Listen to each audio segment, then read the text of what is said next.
Hello, ladies and gentlemen, and welcome back into another edition of Keytime Sports. Please like, comment, share, subscribe to Keytime Sports right here on YouTube, Key City Sports on Instagram right here, and the key on millions.co, which is right here.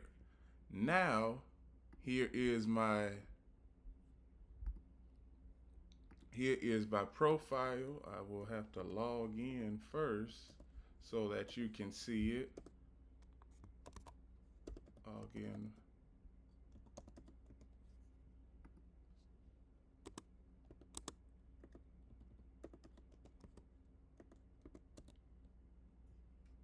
We'll have to log in first and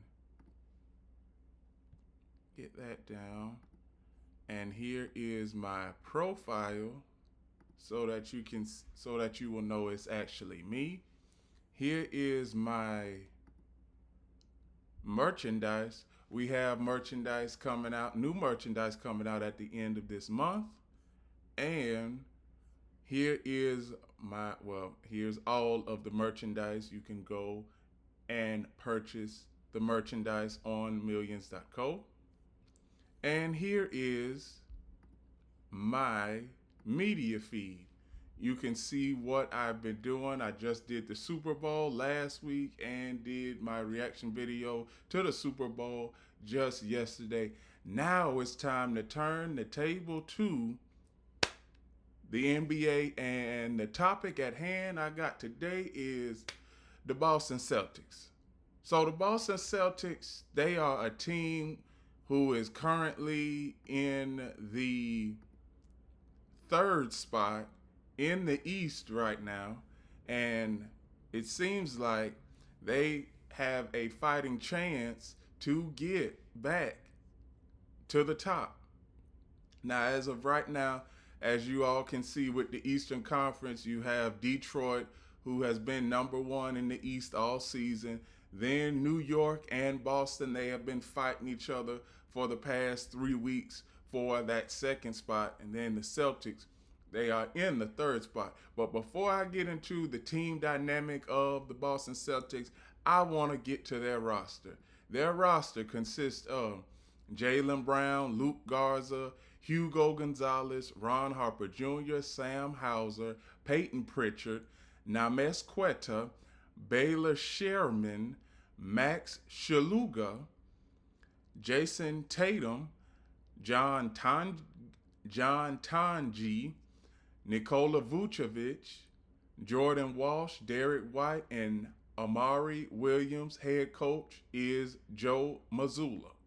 Now, one thing that I can say about the Boston Celtics is we didn't expect the Boston Celtics to be top three in the East at all. We expected them to have a down year. We heard that Jason Tatum, he wasn't going to come back this season. And if he did have a chance to come back, it would be sometime within early March or shortly before the playoffs started. Now, Jason Tatum, it looks like he is on his way, but I'm going to get into that a little bit later on.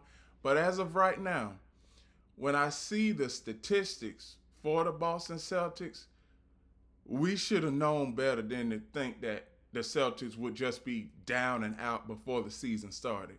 Because as you can see, Jaylen Brown, he's averaging 29.4 points per game. Derek White, 17.4. Peyton Pritchard, 17.1. A. Simmons, 14.2. N. Vucevic, 11 points. Names Quetta, 9.8. Sam Hauser, 9 points. Luke Garza, 7.9, Jay Minort, 5.8. Jay Walsh, 5.4. H. Gonzalez, 3.9. B. Sherman, 3.7. Ron Harper Jr., 3 points. C. Boucher, 2.3. X. Tillman, 2.2. A. Williams, 1.6. And M. Shugula, 0 points. So, This is the whole entire team of the Boston Celtics. Now, I can say, and I'm going to give credit where credit is due. The Celtics, they've done their job to keep themselves in the playoff conversation and to have a fighting chance for this. Now, I am going to get to one question that has been looming over the Celtics all season. Jason Tatum. So, Jason Tatum cleared to practice with Celtics G League team. Here it is. Jason Tatum's recovery from a torn Achilles tendon suffered in May took a big step Monday with the Boston Celtics assigning him to practice with their G League affiliate. In a statement, the Celtics said Tatum would participate in portions of practice at the Arbac Center in Boston along with teammates Hugo Gonzalez and Amari Williams, who also were assigned to the main G League team. After the session, Tatum will be recalled by the Celtics and continue his rehab. The team did not offer any additional details on a potential timetable for Tatum return. Tatum tore his Achilles tendon in the Eastern Conference Finals against the New York Knicks in May of last year. The Celtics have thrived despite his absence, going 34-19, good for third place in the East behind All-Star Jaylen Brown. Asked last week about returning, Tatum wondered aloud whether he may upset the team chemistry if he did. That's something I contemplate every day, he said on the Pivot podcast. They would have played 50 some odd games without me, so they have an identity this year or things they felt that have clicked for them, and it's been successful. So there's a thought in my head, how does that work? How does that look with me integrating myself off of an injury? And it is a thought like, damn, do I come back or should I wait? But Celtics president of basketball operations Brad Stevens, in the wake of a trade deadline, saw the team acquire Nikola Vucevic, assured Tatum that the team is better with him on board. Obviously, any team with Jason Tatum going to be better, Stevens said Friday. If he needs it, I'll tell him every day, because every team, all 30 of us, would be way, way better with him on the team. America, one thing I can say is that if Jason Tatum, if he comes back off of injury, I believe what the Celtics are going to do, they are going to have him on a minutes restriction. He could possibly play 20 to 25 minutes in every game. And then he starts to get acquainted back with the team. And I just want to put this out there. If Jason Tatum does come back with the Celtics and he starts getting on a hot streak where he's starting to average 25 to 27 points per game, now do you put him in the starting lineup again, even though that you've had your starting lineup where it's Derek White, Jaylen Brown, and three more other players that were basically that has basically had bench roles if Jason Tatum was in there. So the way I see it with Jason Tatum coming back, and that's if he comes back, I see the Boston Celtics being the odds-on favorite to represent the Eastern Conference in the NBA Finals. That is what I see. And not to sugarcoat anything that is going on in Detroit or the Mecca, I just don't know what I am going to see out of Detroit, because they are still one of the youngest teams in the NBA. And we just don't know about the New York Knicks. And Stephen A. Smith, he probably can go ahead and say that too. Shout out to Stephen A. Smith, everybody. Now, about the Boston Celtics. Now, here's one thing. We all know that the Celtics are a team that is built on getting championships no matter what, right? We all know that. They have the most championships in the NBA. They have the most. Now, here's one thing about their schedule. Now, they started off the season pretty cold. In 6 games, they were 3-3. And then we get to the point where we get to December, where they started to go on a little bit of a winning streak. In December, they played 13 games and won 11 of those 13. And then we get to early last month, January. So from January 1st to January 30th, they had a good month. And then we get to the most recent picture of this season. Now we get to what has been going on the past couple of weeks with the Boston Celtics. Started off with a win versus Brooklyn.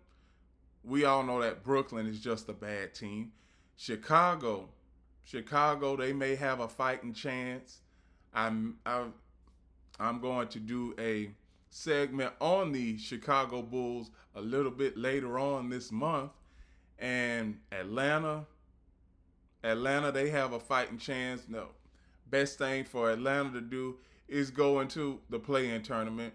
Then the Celtics, they beat Sacramento, Milwaukee, Dallas, Houston, Miami, and they lost over the weekend to the New York Knicks. So tomorrow night, here's the remaining part of their schedule. They have Chicago.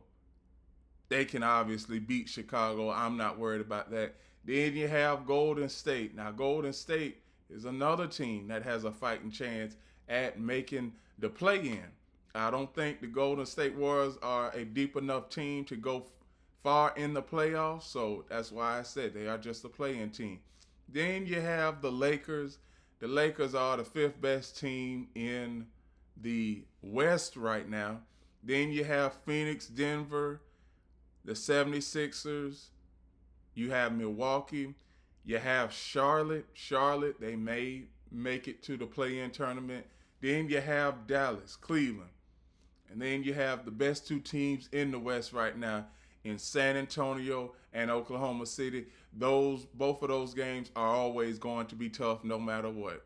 And then we get to the last part of the season where you have Phoenix, Golden State, then Oklahoma City again. Then you have Atlanta twice, Charlotte, Milwaukee. Then you have New Orleans, and you finish the season with the Orlando Magic. So one thing that I can say is that with the addition of Jason Tatum, the Celtics will be the odds-on favorite to win the East, because I'm going to go back to the standings right now. The standings in the East right now, they are not that far off. The Celtics are not that far off, as you can see. Okay, standings. So Celtics are the number 3 team in the East. And the Celtics, they still have to play the Pistons 2 times and the New York Knicks multiple times. And the Knicks, they just beat the Celtics Sunday. So it is going to be a lot of movement between between teams 1 and 5 in the East over these next 5 to 6 weeks. It is going to be plenty of movement. But do I see the Detroit Pistons losing their first place lead to anybody? Yes, I do. I see The Pistons, I see the Pistons losing a couple of games here and there down the stretch.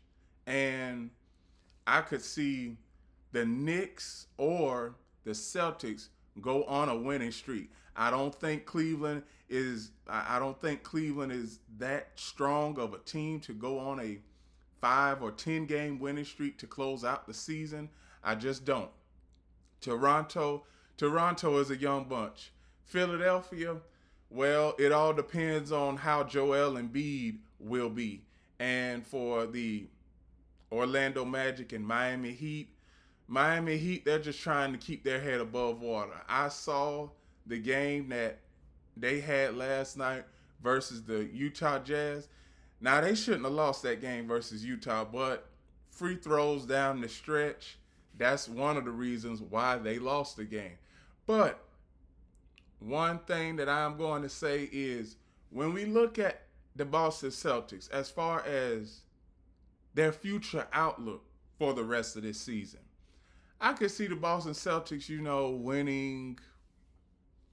I could see them winning 52 to 55 games, being, I would say, the second best team or maybe even the best team in the East. That all depends on what happens down the stretch with Detroit, New York, and Cleveland. But here's one thing. Now, every time, and I do mean every season, going into every season, the Boston Celtics, it's either championship or bust when it comes to that fan base. That particular fan base and also the Lakers fan base is two teams that no matter how it looks, they expect both of their teams to be in the playoffs and fighting for a championship. So now I am going to give you all historical context on the Boston Celtics. Now, their very first season with the Boston Celtics was 1946 and 47. This team, they were pretty much the Celtics starting out their franchise history. And I would say for like the first 5 to 10 years, the Celtics were bad. As you can see, from 46 to 53, they were bad. They really didn't start winning championships until the mid-50s. And as we can see, Celtics won in 56, lost in 57, won in 58, and let me tell you something. It was really no competition back then when these were the early days of the NBA, because Celtics, I'm going to tell y'all something. Celtics win from 58, 59, 60, 61, 62, 63, 64, 65. And they lost in 66 to the 76ers. But here it is. They continue their winning ways in 67 and in, 68 and in 69. Here is there's a fight. There was back in 70 and 71, they pretty much had a cold streak. They were not able to get to the playoffs. And then here is 74, where they win. 76, they win. 77, 79, and 80, they did not make it to the NBA Finals. In 81, they made it to the NBA Finals. 83, they won the NBA Finals. 86, they won the NBA Finals. Here is 88, 89, 90. This was like tough years. This was the tough years to be a Boston Celtics fan, because 88, 89, 90, 91, 92, 93, and it's just for the entire part of the 90s, the Celtics, they didn't make it past the conference semifinals. And then we get to the early 2000s, still the same exact thing. Then we get to 2008, their first championship in 23 years. So We get to 2008, they win. Then this was with Doc Rivers at the helm. Now, here's one thing about Doc Rivers. Doc Rivers as a head coach, he is okay. He can get you to the playoffs, but as far as winning in the playoffs, his track record is bad, America. It is. His track record is bad. And as you can see, from 2009, they won over the Magic, failed to make it to the NBA Finals. 2010, they make it to the NBA Finals, lose to the Lakers, I might add you. Then 2011, lose to the Heat. 2012, lose to the Heat. 2013, lose to the Knicks. And it seems like we are getting to present day. 2014, they don't make it to the playoffs. 2015, they lose to the Cavaliers. 2016, they lose to the Hawks. 2017, they lose to the Cavaliers. 2018, they lose to the Cavaliers. 2019, the Celtics. The Celtics lose to the Cavaliers. 2019, the Celtics lose to the Milwaukee Bucks.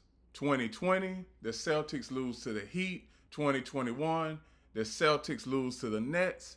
2022, they lose to the Warriors in the NBA Finals. But everybody was saying, I thought to myself after they lost to the Warriors in the finals, I said the Celtics would be back.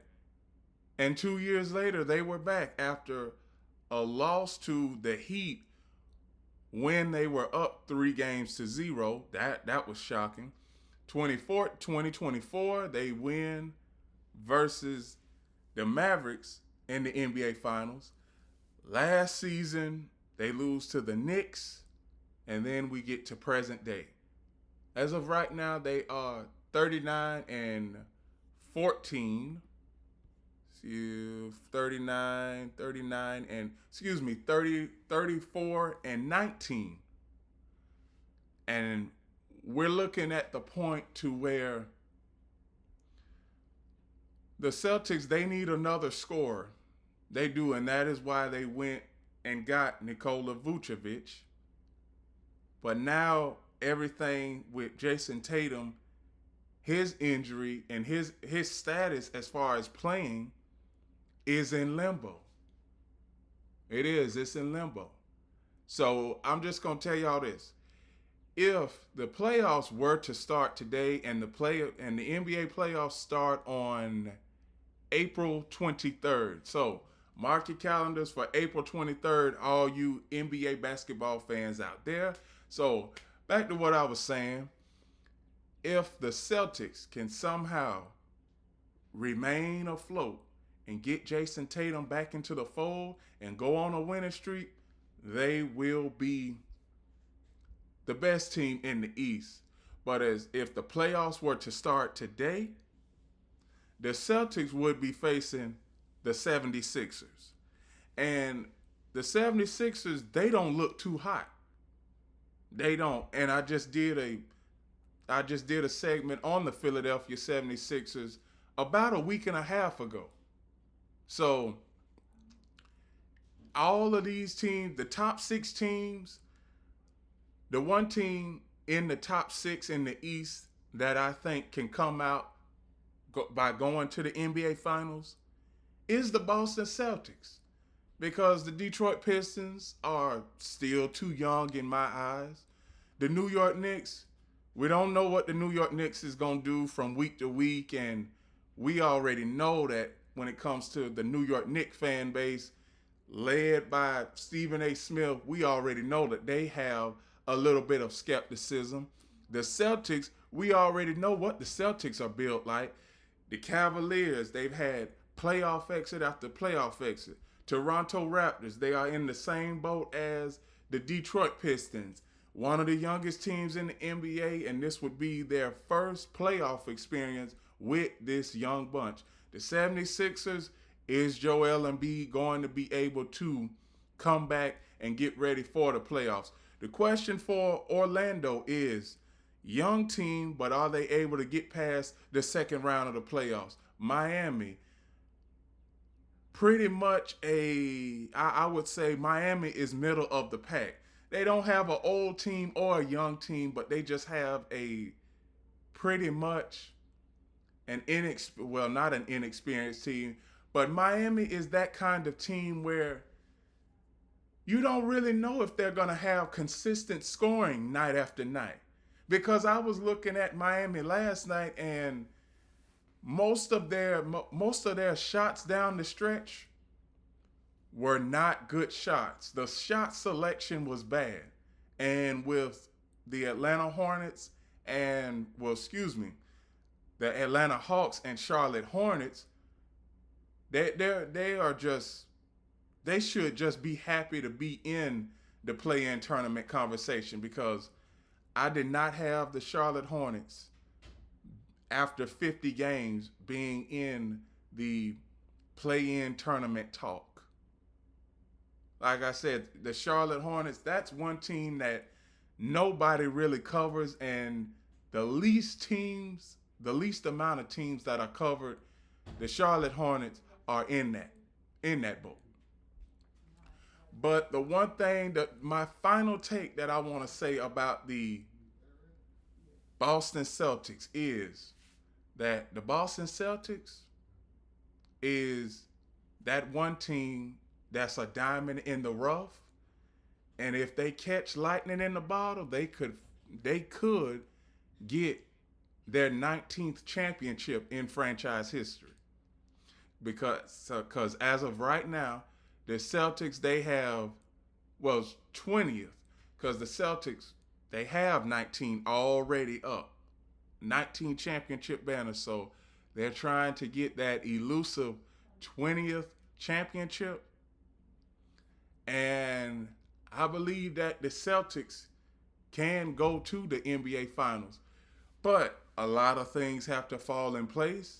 And I believe that the East is not as strong as it once was. The East is not as strong. The East, this is probably the weakest the East has been in a long time. So with that, that is my remaining season outlook for the Boston Celtics. Please like, comment, share, subscribe to Keytime Sports right here on YouTube. Key City Sports right here on Instagram, and the Key on Millions.co. Here is my media feed. Here is for all of my segments, clips, and sound bites. Here's my profile so that you will know it's me. And here is my latest merchandise. Now, we have new merchandise. We are rolling out new merchandise at the end of this month. And remember, everybody, one last thing. The Key is always on time.